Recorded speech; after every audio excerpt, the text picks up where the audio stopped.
Ao longo dos anos, a Fórmula 1 nos deixou acidentes assustadores, trágicos e outros que parecem impossíveis. Oh my God! Mas também existem aqueles que simplesmente são estranhos. Esta foto, por exemplo, durante um tempo era impossível ser fã da Fórmula 1 e não tê-la visto. Uma Ferrari destruída e um homem com as pernas para o alto, isso não aconteceu em um grande prêmio, nem em um treino oficial, nem sequer fez parte do Mundial. Mas a foto deixou todo mundo com as mesmas perguntas. Quem é esse homem? Onde isso aconteceu? E ele saiu andando como se nada tivesse acontecido. Ele saiu do carro por conta própria, sem ajuda e sem ferimentos graves. E isso foi o que mais chamou a atenção, porque não fazia nenhum sentido. Por isso, hoje vou te contar a história insólita por trás de uma imagem que parecia impossível.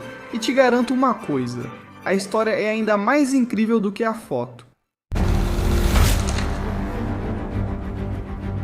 O carro é uma Ferrari do final dos anos 90, especificamente a F399, da temporada de 1999. Durante essa temporada, os pilotos eram Michael Schumacher e Ed Irvine, mas o homem do acidente não se parece em nada com nenhum dos dois. Além disso, ele é muito mais alto e muito menos atlético.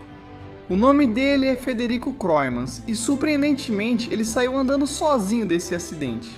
Kroijmans era um milionário holandês, dono de uma concessionária Ferrari na Holanda, e ele possuía o F399 com o qual bateu durante o Monterey Historic Festival de 2004 em Laguna Seca. No entanto, o F399 não era um carro qualquer. Foi o carro com o qual Ed Irvine quase ganhou o Mundial de 1999 contra Mika Häkkinen, quando Schumacher ficou fora de várias corridas por causa do seu acidente em Silverstone. Mas vamos falar mais sobre esse acidente em um momento, porque ele é realmente importante para essa história. Além disso, esse monoposto deu à Ferrari seu primeiro título de construtores em mais de 20 anos, e em 2001 Kroijmans o comprou.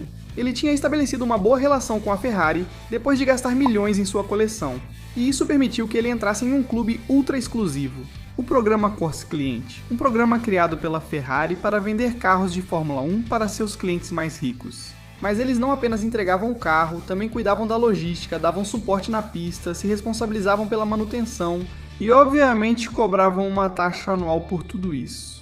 Os preços dos carros iam de 2 até 10 milhões de euros, dependendo do seu histórico, por exemplo, quantas corridas ele já venceu, e embora o milionário holandês tenha feito o pedido, assim que a temporada terminou, a Ferrari só entregou o modelo 2 anos depois. Eles queriam evitar que seus segredos de design chegassem muito cedo às mãos dos seus rivais. Durante a corrida no Monterey Historic Festival de 2004, em Laguna Seca havia rumores de que Federico perdeu o controle na volta de aquecimento. Uma testemunha escreveu em um fórum o seguinte: "Eu estava sentado debaixo de uma árvore na saída da curva 6 e vi tudo. Ele não estava tão rápido, acelerou cedo demais e rodou para dentro, bateu na parede com a dianteira direita, não foi uma batida tão forte. A curva 6 de Laguna Seca é rápida e tem uma descida acentuada no meio, o que a torna extremamente difícil. Com tanta potência e tão pouco peso, não é preciso ir ao limite para cometer um erro. Até mesmo um piloto experiente pode perder o controle." E embora pelas fotos possa parecer outra coisa, não foi um acidente grave. Segundo as testemunhas, Kroijmans passou do ponto e bateu no muro a menos de 120 km por hora. Não é uma velocidade baixa, mas de forma alguma é algo que faria alguém imaginar que um carro de Fórmula 1 se partiria ao meio. Não fazia sentido, mas então, por que ele quebrou desse jeito? Tudo indica que Kroijmans modificou o carro porque não cabia, já que por ser mais alto que os pilotos originais, teve que alongar a cabine, e que essa mudança comprometeu completamente a rigidez estrutural do chassi. Um usuário publicou o seguinte nos comentários do vídeo que Driver61 fez em espanhol sobre esse caso. Este ano de 2023, em Cheste, foi realizado o Ferrari Challenge. Conversei com um engenheiro que disse terem cortado o carro para o piloto de 1,90 m caber e depois juntaram tudo daquele jeito. Mas também não deu tempo para que a fibra de carbono curasse, e houve uma falha no design nas uniões do chassi. A fratura foi tão limpa que parecia mais uma linha de corte do que uma ruptura por impacto. Como se esse corte tivesse sido feito especificamente para abrir o carro, fazer os ajustes e depois fechá-lo novamente. Outra teoria apontava que esse chassi era o mesmo que Michael Schumacher usou em seu acidente em Silverstone em 1999, onde quebrou uma perna. Especulava-se que a Ferrari o consertou para vendê-lo depois, embora isso nunca tenha sido confirmado. O que se sabe é que, após o acidente em Laguna Seca, a Ferrari abriu uma investigação. Ross Brown, que era o chefe da equipe na época, explicou: "Recuperamos o carro na fábrica e estamos analisando-o. Embora seja o mesmo modelo com o qual Michael teve seu acidente, foi um tipo de acidente muito diferente. No caso de Michael, o impacto foi frontal e a roda voltou em direção à cabine, o que quebrou a perna dele. Neste caso, até onde eu entendo, o carro bateu de costas contra uma barreira, e uma das rodas ficou presa enquanto o carro girava, o que gerou uma carga de tração sobre o chassi. Mas tem mais. Um suposto ex-membro da equipe de Maranello escreveu isso em um fórum da internet. A história é simples, eu trabalhava para a equipe naquela época. Há cerca de 8 meses entre o início do projeto de um carro e sua primeira ida à pista.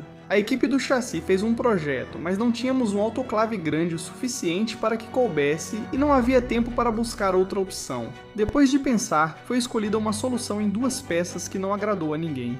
A segurança do piloto, o único que realmente nos importava, para ser sincero, era uma preocupação importante. Um especialista da época me contou sobre os problemas com a colagem e como o chassi foi dividido para passar no teste de impacto. Esperava-se que estivesse no limite, mas que passasse. Creio que ele também demonstrou preocupação sobre como a cola aguentaria com o tempo, já que não havia dados de longo prazo disponíveis. Na temporada seguinte, o problema do autoclave foi resolvido e esses truques estranhos não ocorreram mais. Em palavras mais simples, embora o carro tenha passado nos testes de colisão, sempre existiram dúvidas sobre sua resistência. Kroijmans ficou com as pernas expostas e teve muita sorte de não bater em mais nada. Depois que o carro se partiu, ele saiu apenas mancando. O mesmo testemunho que escreveu a postagem no fórum que mencionei antes confirmou. Foi assustador ver o piloto sentado ali, com as pernas penduradas, totalmente exposto. Ele conseguiu sair do carro mancando. Como já mencionei, não é raro os carros de Fórmula 1 serem adaptados para pilotos mais altos. Com corpos assim, muitas vezes ou não há espaço para os joelhos, ou eles precisam sentar um pouco mais altos em uma posição extremamente insegura. Mas quando essas modificações afetam a integridade do monocoque, o risco aumenta consideravelmente. Depois do acidente, os mecânicos da Ferrari chegaram imediatamente, cobriram o carro e o levaram embora na hora. A área onde quebrou era crítica, bem onde fica o volante. Tudo indica que a fratura ocorreu exatamente no ponto onde foi feito um corte para alongar a cabine e depois unir novamente com fibra de carbono. E embora esse tipo de união possa ser muito resistente, nunca estará no nível de um monocoque original. Anos depois, em um evento semelhante, entrevistaram Kroijmans sobre o ocorrido. Perguntaram a ele se teve medo de voltar a dirigir um carro assim depois de 1 ano e meio do acidente, e ele respondeu assim: "Retomar isso é bem diferente. Dirige-se com movimentos curtos, freia-se tarde e é preciso recuperar o ritmo." O milionário teve muita sorte de ter saído andando e sem lesões graves. Apesar de o acidente não ser violento em velocidade, foi visualmente impressionante. A imagem rodou o mundo e continua circulando até hoje, como um dos momentos mais estranhos já protagonizados por um carro de Fórmula 1. E se você achou isso estranho? Nem chega a se comparar com o que aconteceu em Indianápolis em 2005. Tanto é assim que aquele dia ficou marcado, não só como um dos dias mais estranhos da história do esporte, mas também como o mais vergonhoso. Então assista a este vídeo e descubra o que aconteceu no Grande Prêmio dos Estados Unidos de 2005, que é considerado a maior humilhação que a Fórmula 1 já viveu.